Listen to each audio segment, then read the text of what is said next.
ஒரு டிஸ்க்ளைமர். இந்த வீடியோ முழுக்க நாலேஜ் மற்றும் எஜுகேஷன் பர்பஸ்க்காக உருவாக்கப்பட்டவை. இது எந்த ஒரு விதமான ஃபினான்ஷியல் அட்வைஸும் அல்ல. நீங்கள் நிதி தொடர்பான எந்த ஒரு முடிவையும் எடுப்பதற்கு முன் உங்கள் நிதி ஆலோசகர், அதாவது ஃபினான்ஷியல் அட்வைசர் அணுகுவது மிகவும் முக்கியம். வணக்கம் நண்பர்களே, வெல்கம் டு விடி தமிழ்.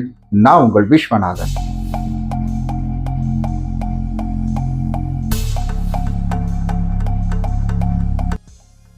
எனக்கு ஒரு ஃபோன் காலில் ஒரு டியூ நான் கட்டல. 4 நாளோ 5 நாளோ, அதுக்கப்புறம் ஒரு மாதம் 2 மாதம் அனுபவம் இருக்கு. ஒரு டியூ கட்டலன்ன உடனே எனக்கு ஃபோன் வருது. நாளைக்கு காலையில் நீங்கள் உங்கள் வீட்டு வாசப்படியை திறக்கும் போது எங்களுடைய கலெக்ஷன் பர்சன் நிற்பாங்க, பணத்தை கொடுக்கலினா வேற மாதிரி ஆயிடும் அப்படின்ற ஒரு பெண் என்கிட்ட ஃபோனை பேசிட்டு வைக்கிறாங்க.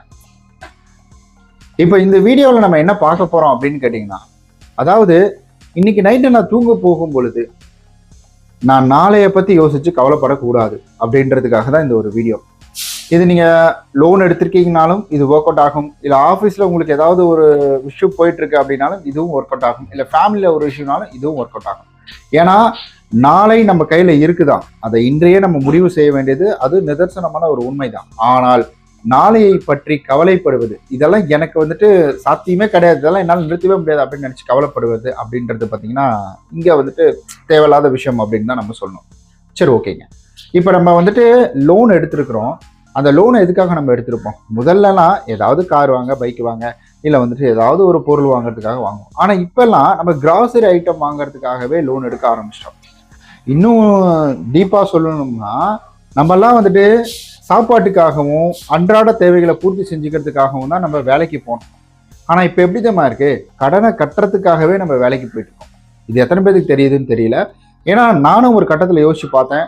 நான் கார் லோனு, பைக் லோனு இதெல்லாம் போயிட்டு இருக்கும் பொழுது இதெல்லாம் கட்டணும் அப்படின்றதுக்காகவே நான் மாங்குன்னு ஓட ஆரம்பிச்சேன்.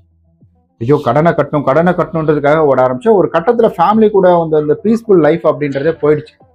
அதுக்கப்புறம் காட் கிரேஸ், ஸோ சின்ன முயற்சிகள் அப்படின்றத எடுத்து வச்சேன். அதனால எல்லா கடனையும் அடைச்சு முடிச்சிட்டேன். இப்போ I am happy to say. So இப்போ நான் நிம்மதியாக இருக்கிறனானே எனக்கு சந்தோஷமா இருக்கு. எனக்கு எந்த வித வந்து கமிட்மெண்ட் அப்படின்னு கிடையாது. சின்ன லோன் தான், அதெல்லாம் கட்டிடுவேன். நான் ரிங்கில் மட்டும் ஒரு 5000 ரூபாய் இருக்கு, அதெல்லாம் கட்டிடுவேன். அது பிரச்சனை. அதுக்கப்புறம் வாடகை இருக்கு. இதெல்லாம் அன்றாட லைஃப்ல நம்ம பண்ணக்கூடிய விஷயம். வாடகை, வீட்டு சாப்பாடு இதெல்லாம் நம்ம செய்யறது தானே. இதுக்கெல்லாம் நம்ம சம்பாதிச்சிடலாம். சரி, ஓகே.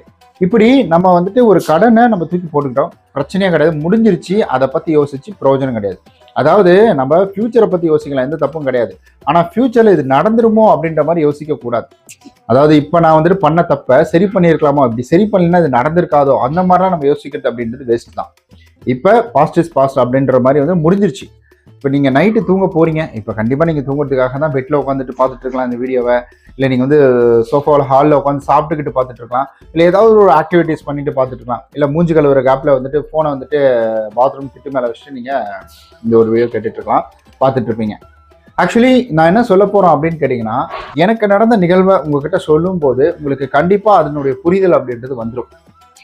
என்ன ஆச்சுன்னா, எனக்கு வீடியோ ஆரம்பத்தில் சொன்ன மாதிரி தான் எனக்கு ஒரு கால் வருது. அந்த காலில் அந்த பொண்ணு என்ன சொல்கிறாங்கன்னா, ஆப்போசிட்டில் இருக்கிறவங்க இது போல் நாளைக்கு இன்னைக்கு நீங்கள் பணம் கட்டல, நாளைக்கு காலையில் வந்துட்டு கரெக்டாக நீங்கள் கதவை திறக்கும் பொழுது எங்களுடைய எக்ஸிக்யூட்டிவ் இருப்பார், எங்களுக்கு வந்துட்டு பணம் கொடுக்கலினா வேற மாதிரி ஆகிடும் அப்படின்னாங்க.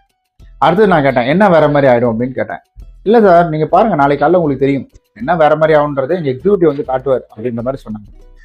எனக்கு ஒரு கட்டம் பயம். ஏன்னா வந்துட்டு பக்கத்து வீட்டுக்காரங்க, ஏன்னா இது அப்பார்ட்மெண்ட் கல்ச்சரில் இருக்கும். ஸோ பக்கத்து வீட்டுக்காரங்க என்ன நினைப்பாங்க, ஸோ ஹவுஸ் ஓனர் என்ன நினைப்பாங்க, ஏன்னா அவங்க கீழே தான் இருக்கிறாங்க, அவங்க என்ன நினைப்பாங்க அப்படின்ற ஒரு பயம் உள்ளே இருந்துகிட்டே இருக்கு. நானும் பணம் ரெடி பண்ணுறதுக்கு ஏதாவது ஒரு ஏற்பாடு பண்ணணும் அப்படின்ற மாதிரி இங்கே பார்க்குறேன், அங்கே பார்க்குறேன், யோசிக்கிறேன், என்னென்னமோ பண்ணுறேன். என்னால் முடியல. நான் என்னென்ன யோசிச்சாலும் யாரு கேட்டாலும் இந்நேரத்தில் எங்கடா கால் பண்ணுறா அப்படின்னு தான் கேட்குறாங்க. ஏன் காலில் கால் பண்ண நீ கொடுத்துருப்பியா நீ அப்படின்ற மாதிரி தான். சரி, ஓகே. அதாவது இந்த மாதிரி தான் வந்துட்டு எனக்கு எல்லா ரிப்ளையும் வந்துட்டு இருந்துச்சு. வேற ஏதாவது தாட், வேற அப்ளிகேஷனை ட்ரை பண்ணலாமா அப்படின்ற ஒரு தாட். ஆனால் நான் அதை மட்டும் முடிவு பண்ணிட்டேன். ஒரு கடன் அடைக்கிறதுக்காக இன்னொரு கடனுக்குள்ளே போக வேணான்றதை முடிவு பண்ணிட்டேன். ஷோராக அது வேண்டவே வேணான்றதை முடிவு பண்ணிட்டேன். அப்புறம் என் யோசனை ஓடிக்கிட்டே இருக்கு. உள்ள மனசுக்குள்ள வந்துட்டு யோசனை, பயம். நாளைக்கு ஒய்ஃப் வேற வீட்டில் இருக்கிறாங்க, அவங்க முன்னாடி 4 பேர் கேட்டுட்டாங்கன்னா, அது இல்லாமல் ரிலேட்டிவ் 2 பசங்க, சின்ன பசங்க வந்திருந்தாங்க, ஸ்கூல் லீவுக்காக வந்திருந்தாங்க. அதில் அவங்க முன்னாடி கேட்டுட்டா அசிங்கமாச்சு, நாளைக்கு வேற வந்துட்டு சித்தப்பா பெரியப்பா வரானாங்க, ஏதாவது ஒன்று சம்திங் நமக்கு அசிங்கமாச்சு அப்படின்ற மாதிரி யோசிச்சு பயந்துக்கிட்டே இருந்தேன். நைட் அப்படியே பயந்துக்கிட்டே ஒரு 2 மணிக்கு படுத்துட்டேன். காலையில் வந்துட்டு ஒரு 6 மணிக்கு காலிங் பெல் கிளிங்கில் ஒரு சத்தம். யாருன்னு பார்த்தா பால் போடுற அண்ணன் வந்துட்டு வந்து பாலை வந்துட்டு மாட்டுறதுக்கு பைய மறந்துட்டீங்க, பையன் வைக்கல, அதனால வந்துட்டு இந்தாங்க அப்படின்ற மாதிரி கீழே வச்சா பூனைங்கன்னு ஏதாவது கீறி விட்டுரும் அப்படின்னு சொல்லி கையில் கொடுத்துட்டு போனார். அதுலேருந்து எனக்கு யோசனை ஓடிக்கிட்டே இருக்கு. பக்கு பக்கு பக்கு பக்கு பக்குன்னு யோசிச்சுக்கிட்டே இருக்கிறேன். பாலை டீ போடுறேன், நான் டீ போடுவேன், நான் பாலை டீ போடுறதுலேருந்து அதை எடுத்துகிட்டு போய் வந்துட்டு எல்லாத்துக்கும் ஸ்ப்ரெட் பண்ணுற வரைக்கும் நான் யோசிச்சுக்கிட்டே ஒரு சிந்தனையிலேயே கொண்டு போனேன். அப்போ தான் வந்துட்டு ஒய்ஃப் பார்த்துட்டு கேட்டாங்க, ஏன் என்னாச்சு அப்படின்னாங்க. ஏன் ஒரு மாதிரி இருக்கீங்க, வேலையில் ஏதாவது ப்ரெஷரா அப்படின்னு கேட்டாங்க. இல்லை அதெல்லாம் எதுவும் கிடையாது. கண்டென்ட் ஏதாவது யோசிச்சுட்டு இருக்கீங்களா அப்படின்ற மாதிரி கேட்டாங்க. இல்லை அதுவும் கிடையாது அப்படின்னு நான். ஏன்னா அப்போ தான் ஆரம்ப காலகட்டம். அப்போல்லாம் யோசிச்சுட்டு தானே இருப்பேன், என்ன போடலாம் என்ன வீடியோ போடலாம்னு சொல்லிட்டு. அப்படி நான் யோசிச்சுக்கிட்டே இருக்கும் பொழுது வந்துட்டு ஒரு கட்டத்தில் அவங்க சொன்னாங்க, இந்த மாதிரி நான் சொன்னேன், இது போல் இல்லை வரேன்னாங்க, எப்போ வராங்க என்னன்றது தெரியல,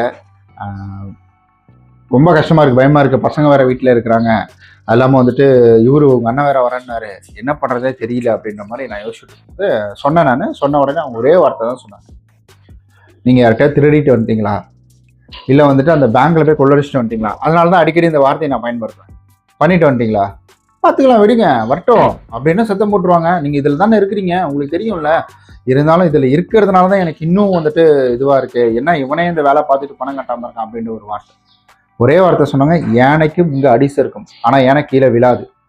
அதுதான் இதில் எல்லாத்துக்குமே வந்துட்டு எல்லா தொழிலில் இருக்கவங்களுக்கு அதே தொழிலையே அவங்க சில தப்புகளை செய்வாங்க, ஆனால் அது தவறே கிடையாது, மனித இயல்பு தப்பு பண்ணுறது தானே அப்படின்ற மாதிரி ஒரு சில வார்த்தைகள் சொன்னோன்னே எனக்கு கொஞ்சம் கான்ஃபிடென்ட்டாக இருந்துச்சு.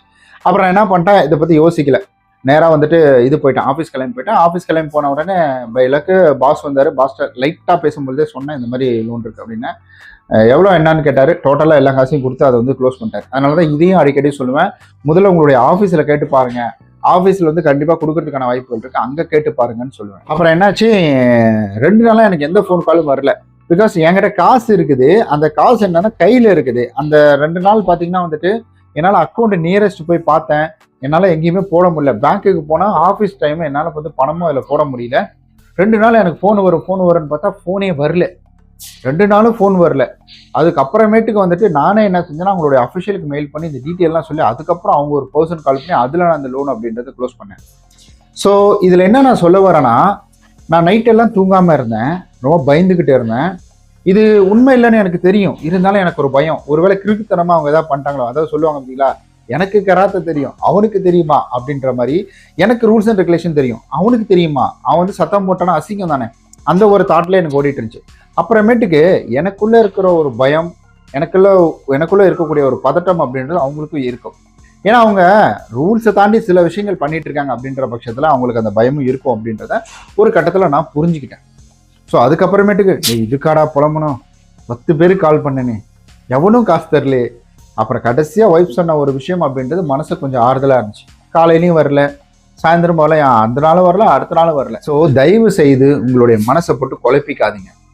அப்படியே வந்தாலும் சத்தம் போட்டாலும் கையில் ஒரு மொபைல் எடுத்து ரெக்கார்ட் பண்ணுங்க. நம்ம கட்ட வேண்டியது நம்மளுடைய ரெஸ்பான்சிபிலிட்டி தான், வாங்கின கடனை கொடுக்க வேண்டியது நம்மளுடைய ரெஸ்பான்சிபிலிட்டி தான். தவறுறது அப்படின்றது ஓகே, நம்ம இதை பற்றி நிறைய வீடியோவில் சொல்லியிருக்கிறோம், நிறைய பதிவில் நம்ம பேசியிருக்கோம் இதை பற்றி. தவறுதல் அப்படின்றது நடக்கக்கூடிய விஷயம்தான். அதனால் நம்ம குற்ற உணர்ச்சிக்கு ஆளாகணும் அப்படின்ற அவசியம் கிடையாது. சீக்கிரமாக அது எப்படி ஏற்பாடு பண்ணி கட்டுறதுன்னு பாருங்கள், அதுக்கான சொல்யூஷனை தேடுங்க. நீங்கள் வருத்தப்பட்டு இங்கே ஒன்றும் நடக்க போகிறது கிடையாது. நீங்கள் நாளைக்கு என்ன நடக்க போகுது, நடக்காமல் இருக்கிறத வேணால் நீங்கள் நடக்கிறதுக்கான வந்துட்டு முயற்சிகள் எடுக்கலாம், நீங்கள் சிந்திக்கலாம். ஆனால் அதை போட்டு வருந்திக்க கூடாது. இப்போ பின்னாடி நடந்த விஷயம், அதை என்னால் மாற்ற முடியாது, டைம் ட்ராவலாக பண்ணி மாற்ற முடியும், முடிஞ்சிருச்சு. நான் எடுக்காமல் இருந்திருக்கலாமோ, நான் வாங்காமல் இருந்திருக்கலாம், இந்த காசை நான் எதுக்கு பிரயோஜனமே கிடையாது சார், முடிஞ்சிருச்சு அது. அதனால் தயவு செஞ்சு அடுத்தது என்னன்றதை யோசிக்காமல், நீங்கள் இதை எப்படி சமாளிக்கிறதுன்றதையும் யோசிக்காமல், நம்ம எப்படி இதை வந்துட்டு இனி இக்னோர் பண்ணுறது அப்படின்றத பற்றி யோசிங்க. இனி எப்படி இதை இக்னோர் பண்ணுறதுன்னு யோசிச்சிங்கனாலே ஆட்டோமேட்டிக்காக உங்களுக்கு கரண்ட் ப்ராப்ளம் அப்படின்றது வந்து சால்வ் ஆகிடும். ஸோ இதுதான் எனக்கு நடந்தது. ஒவ்வொரு நைட்டு தூங்க போகும்பொழுது இதெல்லாம் நான் வந்துட்டு முதல்லாம் யோசிச்சுக்கிட்டே பயந்துக்கிட்டே போவேன். அது மாதிரி நீங்களும் போறீங்கன்னா தயவுசெய்து பயந்துட்டு தூங்க போகாதீங்க, தைரியமாக போங்க, ஃபேஸ் பண்ணலாம், எல்லாத்தையும் ஃபேஸ் பண்ணலாம். சட்டப்படி பணம் கட்டலைன்னா எடுத்த உடனே உங்கள் மேலே கேஸை போட்டு உங்களை உள்ள தள்ளுறது அப்படின்றது கிடையாது. ஆல்ரெடி அதுக்காக நான் வீடியோ போட்டேன். நான் அதுக்காக நீங்கள் பணம்லாம் கட்டாமல் இருங்க அப்படின்றது நான் சொல்ல கிடையாது. பணம் கட்டிடுங்க, எவ்வளோ சீக்கிரம் முடியுமோ அவ்வளோ சீக்கிரம் கட்டிடுங்க. யாராவது இந்த மாதிரி மிரட்டாங்கன்னா பயப்படாதீங்க. அவங்க வாக்கில் அவங்க கத்திட்டு போகிறாங்க, நீங்கள் வாக்கில் பணத்தை ஏற்பாடு பண்ணி கட்டுறத வழியே பாருங்கள். ஓகே கைஸ், வேறு ஏதாவது டவுட்ஸ் இருந்ததுன்னா கீழே மறக்காம கமெண்ட் பண்ணுங்கள். நம்ம நாளைக்கு இது போல் வேற ஒரு பயனுள்ள இன்ட்ரெஸ்டிங்கான வீடியோவில் சந்திக்கலாம். அதுவரை உங்களிடம் இருந்து விடைபெறும் உங்கள் விஷ்ணு.